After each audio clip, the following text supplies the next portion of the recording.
मैं कमलेश पांडे आपके बीच एक छोटी सी कहानी लेके आया हूँ जो आवश्यक तत्वों की पर निर्भर करता है। आज के आधुनिक भारत में, आधुनिक समय में हमें सजग, सतर्क और सावधान रहने की आवश्यकता है। मैं बता दूं कि जीवन रूपी संसार में हमें कई तरह का सामना करना पड़ता है और मैं तो अपनी एक लॉजिक बता दूं कि मेरी लॉजिक है इत्र, मित्र, चरित्र, शत्रु और सिंदूर। इन चारों तत्व की हमारी आवश्यकता है।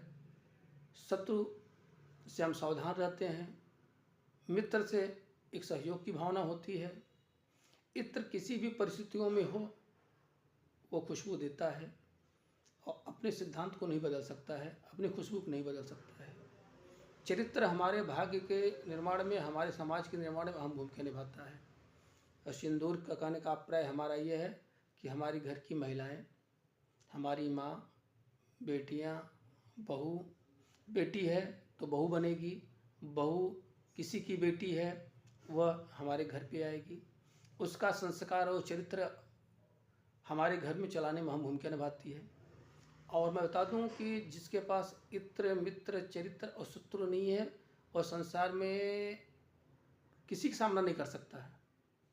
और सच्चाई है, सामना करने के लिए आपको ताकत चाहिए, सामाजिक, आर्थिक, राजनैतिक और मनोदैहिक।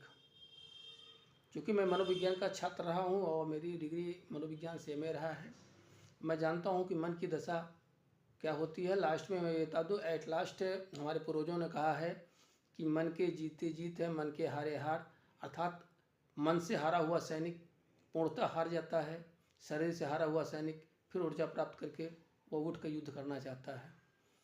और मैं इस विषय को इसलिए लाया हूँ, आज ज़रूरत इसलिए हमारे समाज की है कि हमें जितनी शिक्षा की आवश्यकता है उतना शस्त्र की आवश्यकता है, जितना शस्त्र की आवश्यकता है उतना सहजता की आवश्यकता है, जितना सहजता की आवश्यकता है उतना लोगों की आवश्यकता है। हम अपने समाज की रक्षा हम तभी कर पाएंगे जब हम चतुर्भुज प्रगति करें और चतुर्भुज विकास करें। हमारी इच्छा शक्ति, हमारी सामाजिक शक्ति, हमारी आर्थिक शक्ति और हमारे भौतिक सुखों के संसाधन, हम अपनी रक्षा तभी कर सकते हैं जब मेरे पास शस्त्र और शास्त्र हो। और शस्त्र और शास्त्र विहीन योद्धा, सिंदूर विहीन नारी, ब्रेक विहीन गाड़ी, चरित्रहीन मित्र, कपटी साथी, चुगलखोर समाज के लोग, ये समाज में प्रगति नहीं करते, समाज के लिए बाधा है और समाज को विनाश की ओर ले जाते हैं। जय हिंद, जय भारत।